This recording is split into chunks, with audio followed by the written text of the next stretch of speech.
God, teach me the lesson that I need to learn so I can grow on and go on. Yes, sure, you have the liberty. You have the liberty in your freedom to go back and forth, and we get fooled with the flexibility of thinking we can go in and out and in, and we think that we can go back and forth and nobody notices, and we run back and forth in these patterns before heaven get the news. But the reality is that you can't afford to let your liberty become your liability. Don't let the freedom that you have be the thing that entraps or ensnares you, because sometimes it's just a setup get you back in the place that you never wanted to return to. The third question I want to ask you today is, what lie were you told that you believed was the truth? What lie were you told that you believed were the truth? Because a lie believed that the truth can affect you as if it were true. A lie believed as the truth, bad information, wrong information, can have you react in a way that's not conducive to growth and maturity and development. What lie were you told that you believed as the truth? It's like Samson in Judges, the 16th chapter and the 20th verse, where he kept laying on the lap of Delilah, and she kept seeking, trying to find where his strength lied. But every time he told her, she used it against him. And each time he wanted to believe that she would not use it against him the next time. So he continued to flirt with disaster. He continued to flirt with the chance and going back and forth and playing tiptoe in and out. And sooner or later, he told her the truth, and when he told her the truth, she used it against him. And he was so used to getting up and shaking himself, that one time he got up and couldn't shake himself.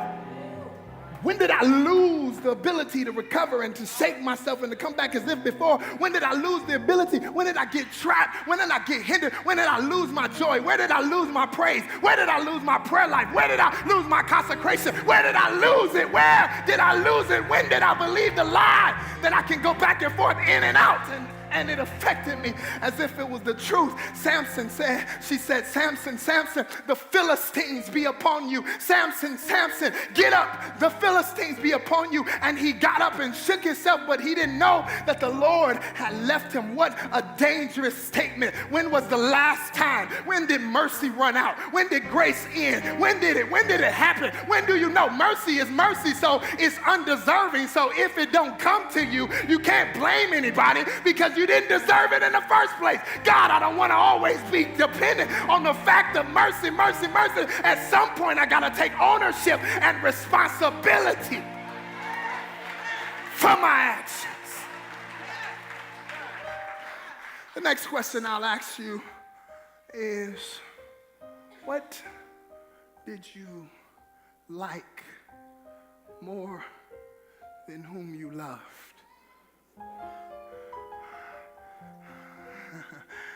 What did you like more than whom you love? I like it. I don't like that I like it. I said, I like it, and I don't like that I like it, but I do like it, because if I didn't like it, it couldn't lure me. It wouldn't be a temptation if I didn't like it. Can't tempt me with what I don't like. You can only tempt me with what I like. And so the first thing I need to admit is that I like it, even though I don't want to like it, even though I shouldn't like it, I like it. And I don't like that I like it. Oh, you too churchy today. You got your church face on. You don't want your neighbor to know your business, but it's okay, because everybody in here has to wrestle with the fact, long as you in your flesh, that there's some stuff that you like that you don't need to like, that's not good for you, and you can't afford what you like to get in the way of who you love. God Almighty. God, I can't say that I love you more than anything, but yet every opportunity I get to act on my passions and my compulsions, that I respond and I leave my relationship where I found it on Sunday afternoon in church. And before I get out the parking lot, I like what I like more than what I love.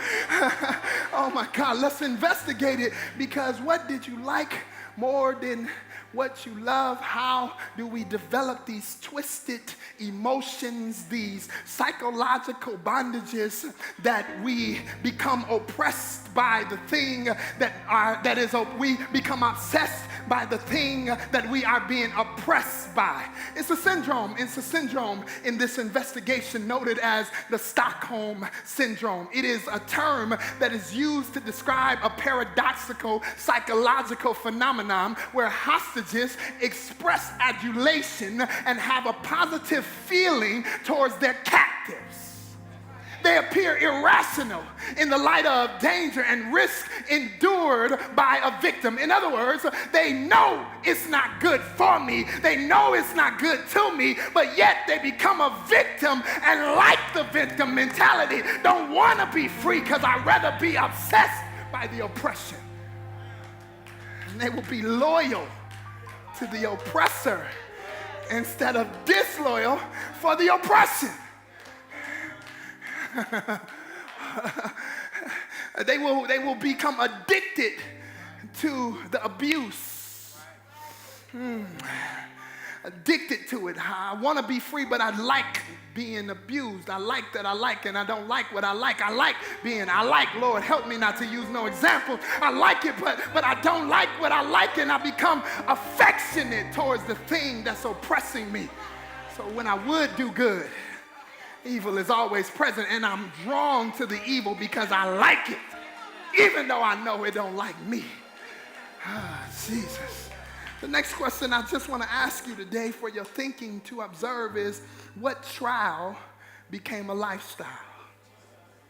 What trial, what thing were you supposed to experience in your life that was supposed to make you wiser and stronger, that you were supposed to grow through? What thing in your life were you supposed to go through and come out the other side better than when you went through? What thing was supposed to be a season? It was a test for a week that you were supposed to go through just to see your reaction. What thing were you supposed to experience that was supposed to be for a month, but instead of a month, it's been 10 years later? What thing in your life were you supposed to blow through and breeze through and come out the other side, but instead you got stuck?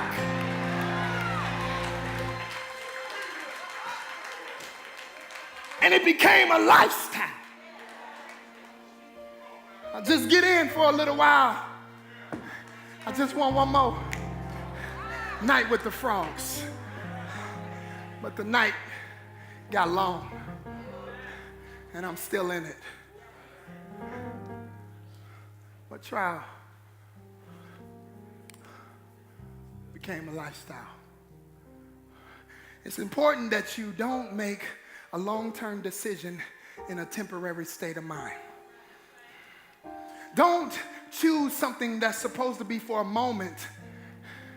Don't take a moment's mentality and make a long-term decision where you choose something in a season out of reaction that ends up strangling your life for a long time. Yes, God forgives right away, but sometimes there are consequences to your actions.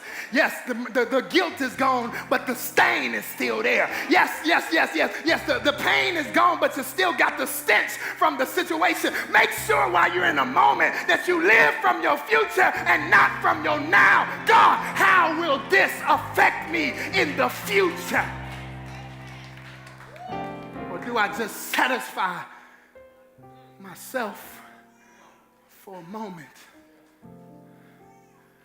and risk being stuck back in the place I said I'd never be back?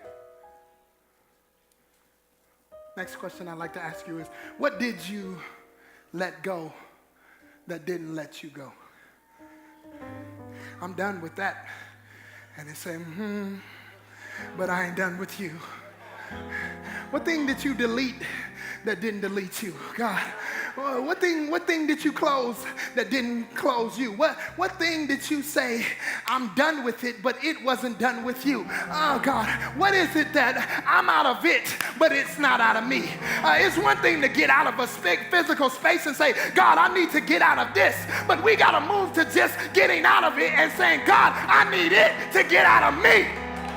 Because it goes everywhere I go, whether I like it or not. And if I move, but it's still in me, guess what? It's still going to be wherever I move.